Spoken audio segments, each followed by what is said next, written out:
Yo, what's up, everybody? It's your boy Denzel Taylor, and this is Kickback Talks. And you know what? If you got your blunt, light that shit up right now. And if you got your drink, hey, I know it's 4 o'clock somewhere, so take a motherfucking shot for me. Here on Kickback Talks, we like to discuss different topics, and I'll give my opinion. But always remember that my point of view is my point of view, in my opinion. You're always entitled to have your own perspective. Even though we bring in different outlooks from different angles, you're always entitled to your own perspective. Because these opinions are my motherfucking opinions. Let's chat. Let's talk about phobia. So in a way, fears. What are you afraid of?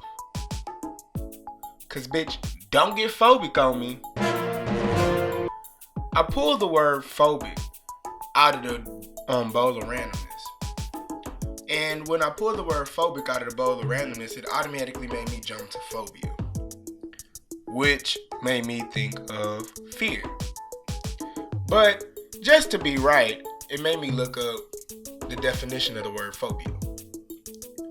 Phobia is a noun, and it's an extreme or irrational fear or aversion to something. Message! Interesting. So then I pulled up a quote by a famous comedian, Dan Cook. My mother had a lot of phobias. She's pregnant with me and she was a very phobic person. So I was born in a phobia, basically. Them generational curses, we talked about that. But it also made me pull up this poem, and I know everybody knows this one right here, so I better see a lot of motherfucking snaps for this one. Our Deepest Fear by Marianne Williamson, but it was made famous by Nelson Mandela at his inauguration. And it goes like this. Our deepest fear is not that we are inadequate. Our deepest fear is that we are powerful beyond measure. It is our light, not our darkness, that most frightens us. We ask ourselves, who am I to be brilliant, gorgeous, talented, and fabulous? Actually, who are you not to be? You are a child of God. Your playing small does not serve the world. There is nothing enlightening about shrinking so that other people won't feel unsure around you. We were born to make manifest the glory of God that is within us. It is not just in some of us, it is within everyone. And as we let our own light shine, we consciously give other people permission to do the same. And as we are liberated from our own fear, our presence automatically liberates others. Yo, drop some motherfucking snaps, some claps, some woohoos for motherfucking Marianne and Nelson. Because she wrote the poem, but that man made it famous, and everybody been saying that damn poem, and they thought that it was him that wrote it, and everybody kept saying that motherfucking poem for at least a good 8 or 9 years, and they were saying the motherfucking poem and paying homage to motherfucking Nelson Mandela. Don't get me wrong, he's a nice guy or whatever, but he didn't write the poem. Marianne did. I think that's how you say her name, and if it's not Miriam, whatever, however you say her name, good job.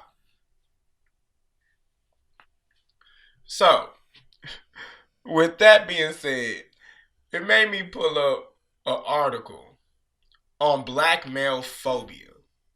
Is it bias, fear, or At a family gathering over Easter break, a conversation arose the various kinds of phobias people have. Of particular interest is when what is feared by one person is treasured by another. There are some kinds of fear for which general acceptance or at least understanding can be assumed, even by those who do not suffer such fear. For example, those who are not afraid of heights might nevertheless appreciate that others do. This is also true for fears like being in closed spaces. However, when fear is of a treasured common in popular household pets such as a cat or a dog, the reaction may be visited by a different kind of understanding or questionable acceptance. The reaction seems to demand that the person who holds the fear explains when and how it started. How can you be afraid of cats? You mean you are afraid of dogs? The conversation led me to offer a refrain that fear has no logic. No logic in the sense that individual experiences are so different that a simple explanation for why fear continues will not end the fear. So just because you explain some shit don't mean that it's gonna go away. You gotta really understand why the fuck you scared of that shit. The degree to which there is empathy and tolerance for fear tend to reflect that the belief that certain fears are group-based rather than individual level phenomena. When fear is group-based, such as fear that many Africans have of snakes, lacking fear of snakes stand out as an exception to the rule. If you do not believe me, watch a reach and stand-up routine by Trevor Noah about Africans and fear of snakes in the comical encounter with the French person who made fun of him for fearing snakes. This is particularly important to remember if the consequences of fear can determine life and death. If this is the case, what can we make of the fear of black male body? Fear of and therefore dislike of black people, especially African Americans, has long been established and defined as colorphobia in the 19th century, today as blackophobia, and more recently anti-black racism. For generations, fear of the black body, particularly the black male body, has been a center of conversations and research on police brutality and use of deadly force. Message! Those who fear dogs avoid them rather than try to kill them. Those who own potentially violent dogs are held responsible for training them and for training them to be restrained when they encounter people. On March 20th of this year, 2019, a 29-year-old African-American male was shot to death in the state of College, Pennsylvania by a police officer. State College, PA is home to Penn State University. L.A.G was a child of many of our families, not only in the sense of a village, but in the reality of having a shared culture in place. Of having shared culture and place. In this deadly encounter, as many similar encounters over the years, the police officer claimed he feared for his life to justify shooting and killing Jose. This is exactly the same as what we heard in the other case of black killings, particularly black males. 2 days later, following the killing of Jose L.A.G, May 22nd, a jury acquitted the police officer who shot and killed 17-year-old Antoine Rose II in Pittsburgh, Pennsylvania, leading to protests to decree the persistent injustice for black lives, particularly young black males. It has been reported more than 200 such killings have occurred in just the first quarter of this year, 2019. In all these killings by the police, one explanation commonly offered is that the police feared for their life, even when the black person that was reportedly feared was running away from the police and ends up being shot in the back. This predatory framing of the black male body has become a normative group fear by by police and whites.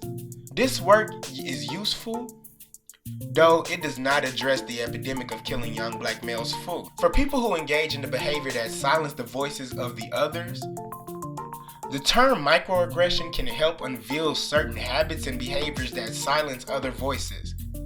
Sadly, although we now understand the implicit bias in microaggressions, better using the methods to unveil habits and behaviors for silencing others does not address the epidemic of killing black men at the hands of the police. It is possible that the issues is that we use terms of inclusion such as biases to cover racism, sexism, and other isms related to silencing of voices. While not discounting the values of biases as currently studied, what is needed is a focus of fear of the black male body. What if we reframe police fear of black male bodies as learned phobia? Like the bias for which we have tests and measures to determine individual scores. Do we have blackophobia tests? What if every time the police officer used a deadly weapon against a black person, all police officers in the department or precincts would have to take a test? The results of the test would be used to develop interventions to treat the individuals and their group collective phobias. Yo, what y'all thought about that article, man? Yeah, it's real. If you're taught to fear something or taught to dislike something, do you act in your fears? Like, oh shit, I'm afraid of spiders, so all spiders are bad. Oh shit, I'm afraid of dogs, so all dogs are bad. I'm afraid of this environment, so that environment is automatically going to be bad. But before we get into my stories, let's listen. Let's take a smoke break, y'all, because we did a lot of reading. Let's take a smoke break, and then let's come back, and then, yeah, let's take a smoke break and listen to some music. This first song that I'm going to play is called Vibe You Need, and it's by my dope sister, Miss Amber Nicole. Y'all leave some comments. I like it, can I get to know you better? You're so dope fly, I can't forget it. Ooh, I like it, can I get to know you better? Cause by the look in my eyes, just might have found a winner. I felt your presence heavy all over me. Tell me where you come from, I ain't met nobody who fit from me.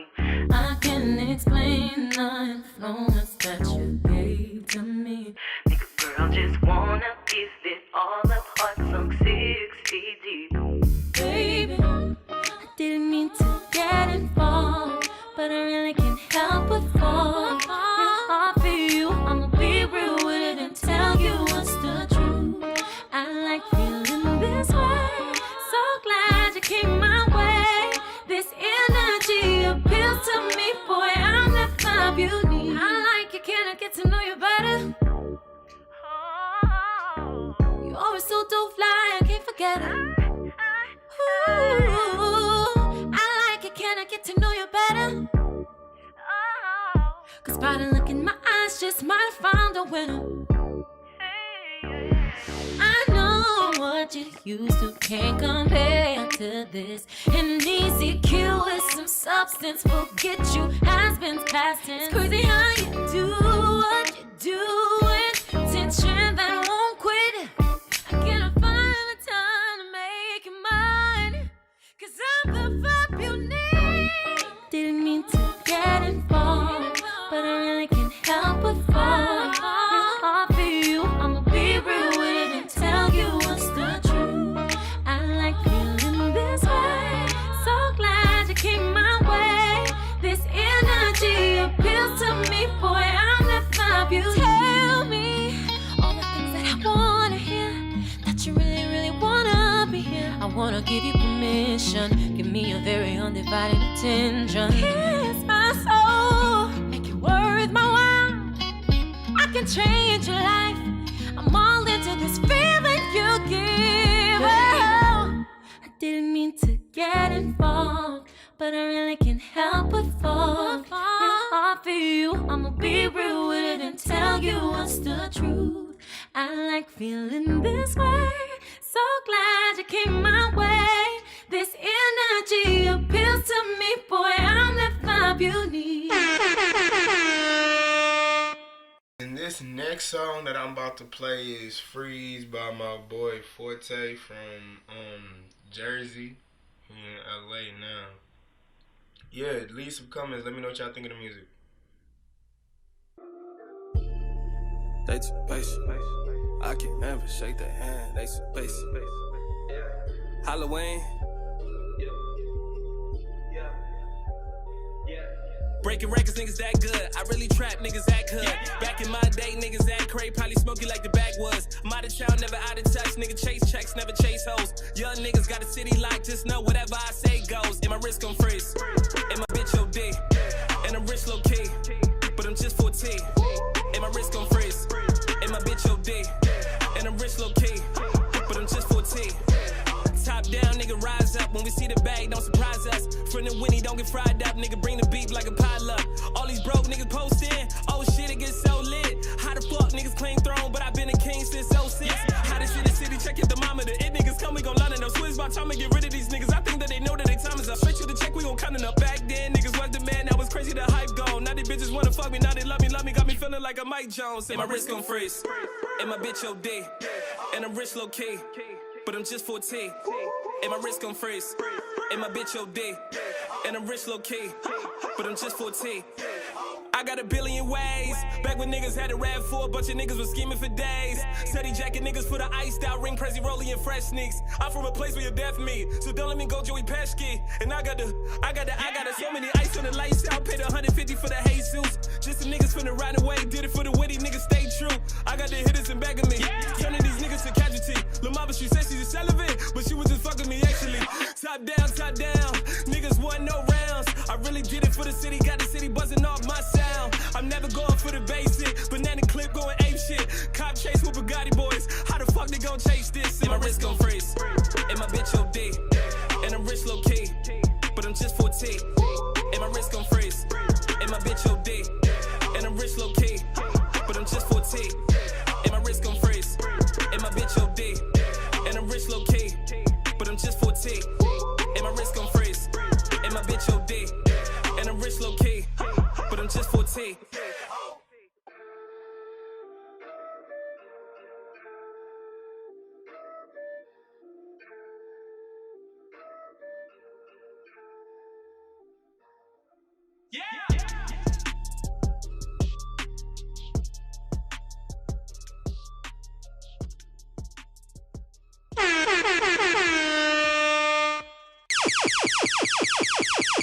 And that was Freeze by 4T. The first song was Vibe You Need by Amber Nicole, and the second song was Freeze by 4T. And you can find both of those songs on every streaming platform: SoundCloud, Apple Music, Spotify, Tidal. And stream it. Stream it, leave a comment, let us know what you think of the music, and yeah, just fuck with it. So we talking about phobias and fears. And we just read this, that article, and it was pretty much about how cops fear African American males. And if you're taught to fear something, do you act on it? Interesting. Because it can be interesting because it doesn't necessarily have to be cops. We can use this in our community. A couple of months ago, I was walking my dog Julius, and we were walking through the park. It was getting kind of dark, and as it was getting dark, I'm walking my dog. He's on the leash. We're walking down some steps in Harlem, and this creepy old man is walking up the steps in Harlem. I looked at him because, of course, he's walking forward and I'm walking toward him, so I just wanted to make sure that my dog didn't, run over and start acting stupid. Because, my dog is kind of mental a little bit. So I'm walking down the steps, and then I grabbed my dog's leash. Like, I yanked the leash so that he would stay closer to me. And I guess that gesture of me, looking to make sure that my dog ain't go towards that man, piss that man off. And he continues to go and say, "The fuck you looking at?" My response is, "Excuse me? The fuck you looking at? Walking that dog." And I said, I'm walking my dog, I'm walking my dog. I just didn't want him to run towards you. I'm sorry if I offended you. That's literally how it came out of my mouth. Sorry if I offended you. Because he seemed a bit off.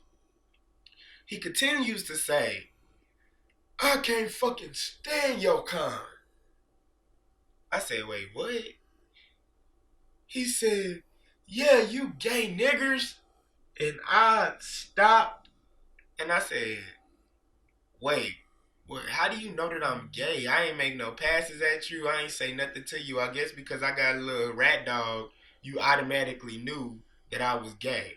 And not that phrase upset me. It's just the fact that what did that have to do with anything? If you're upset about the way that I gestured to move my dog, what does my sexuality have to do with the conversation? Message! You know what I'm saying? So this idiot continues to go and says, "I hope you all fall off the face of the earth. Y'all are the reason that the earth is dying. Y'all are the reason that everybody's gonna die. I hope God would just kill you all. I said, oh, mind you, at this point my mama calls me. I don't know what the fuck she be knowing, but that bitch always be knowing when to call me. That hoe called me as soon as that man started to go left. Because at first he was mad about me yanking the dog away from, he was mad about the dog being pulled away from him. Then it went from me being a homosexual. Then it went into, I hope y'all all die. Now, my thing with this whole story is,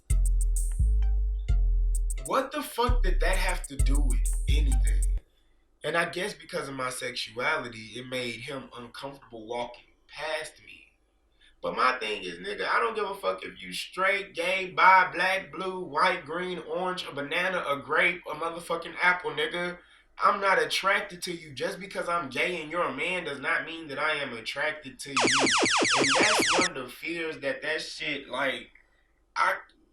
that irks the fuck out of me.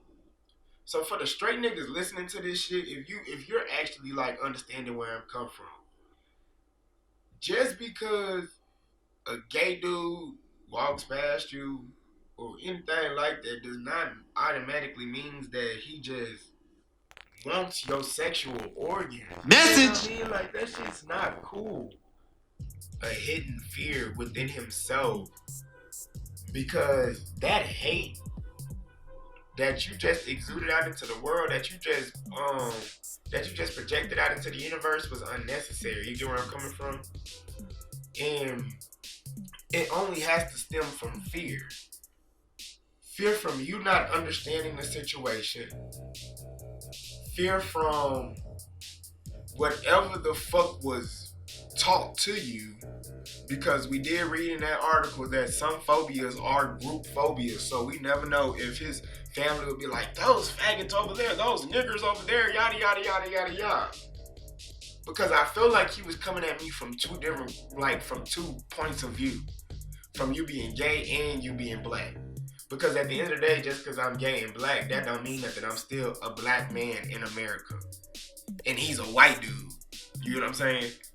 So, in the eyes of the law, no matter what the fuck he says, he's still gonna be right, I feel.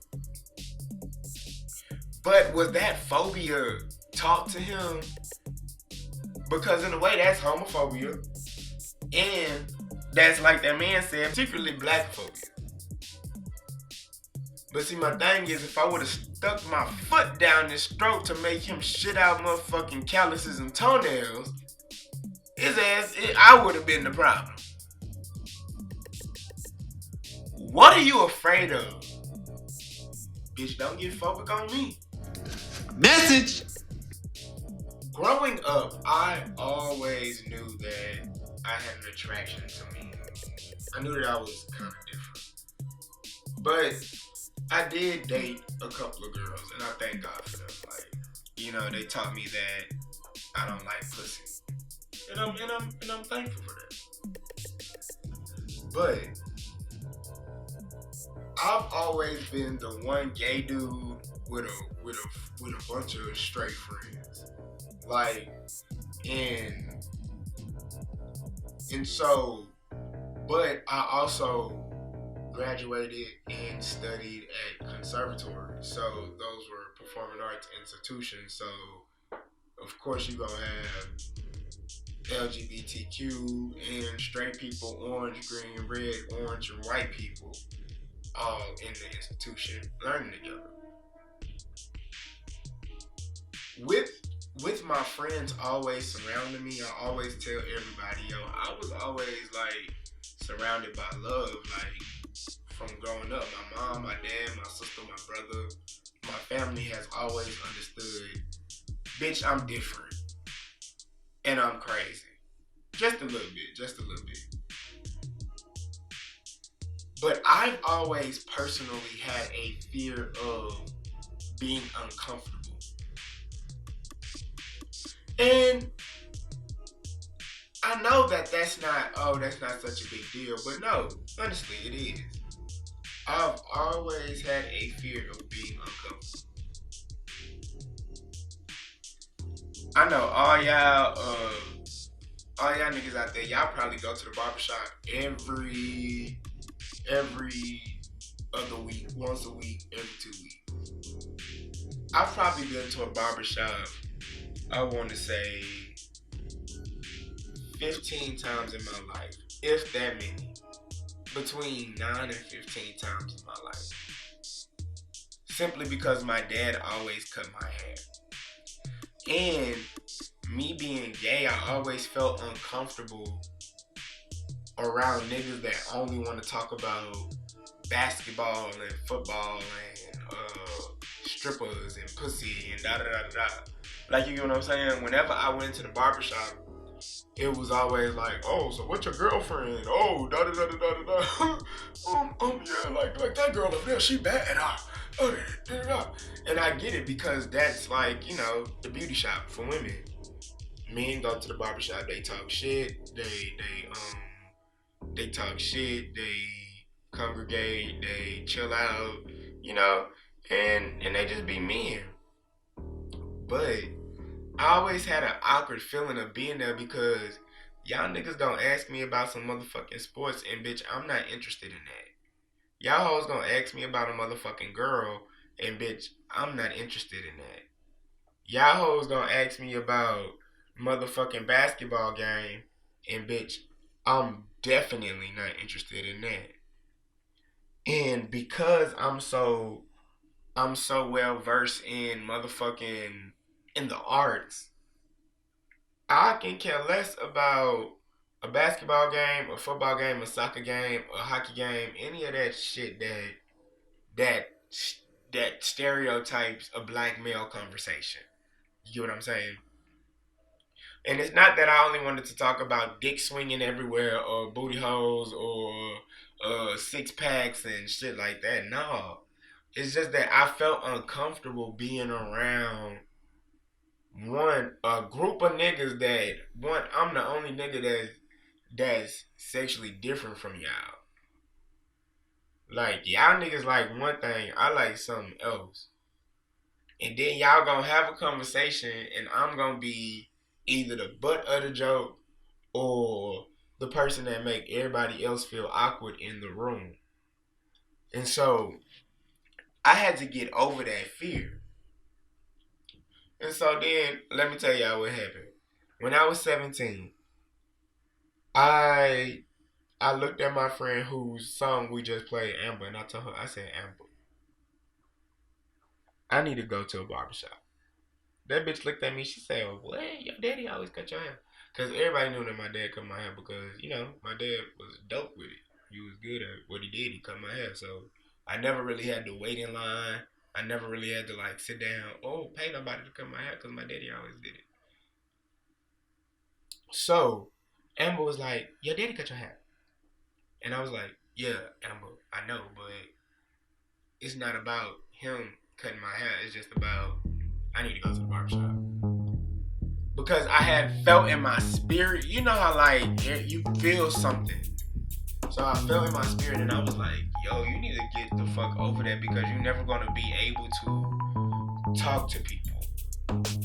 If you just think, they automatically going to judge you. If you're only afraid of them judging you, you're never going to be able to perform. You're never going to be able to record. You're never going to be able to, you know, connect with people on an actual level where you connect with them. So we walked to the barbershop. Thank God that Amber was a bad bitch because when we got in that motherfucking barbershop, the dude cut my hair. All he was worried about was looking at that house. So, yeah, it was a win-win. But I say that to say this. When we don't understand the situation, we automatically go into a mode of getting anxiety about it or fearing it. Or not me. I did. I used to. When I didn't understand the situation, I would be nervous about that hoe, and it would give me so much fucking anxiety. But then once I, not necessarily threw myself into the situation, but once I just, you know, flew and jumped and actually decided to, you know, go for it. Then I met some of the dopest people that I would ever meet in my life. Message. And I am like so stoked for that, only because, yeah, it was a phobia of you being around a bunch of straight dudes, but nigga, now all you work around is nothing but straight dudes, and you have a relationship with them niggas. Like, them niggas is your brother. Like, you get what I'm saying? But if you only closed your mind off and was like, I'm only gonna keep with the girls, I'm only gonna chill out with the girls, and I only do this with the girls, like me and my gay friends and my actual friends that are girls, and bitch, you ain't gonna get nowhere. You ain't gonna know how to have a motherfucking conversation. You ain't gonna know how to sit down with somebody and talk to somebody, because you only shutting yourself out and limiting yourself because you are afraid of what people are gonna think about how you live your life. And if you live your life in that fear, bitch, you're not gonna grow. Message. And if you walk on the back of giants and you're afraid to actually live and grow, you only gonna be 2 inches tall for the rest of forever.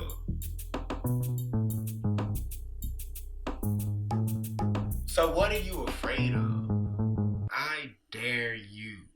Whatever you fear, look that shit in the eye and smoke a motherfucking blunt with it, yo. Yay, this Denzel Taylor, I love you. Kickback Talks.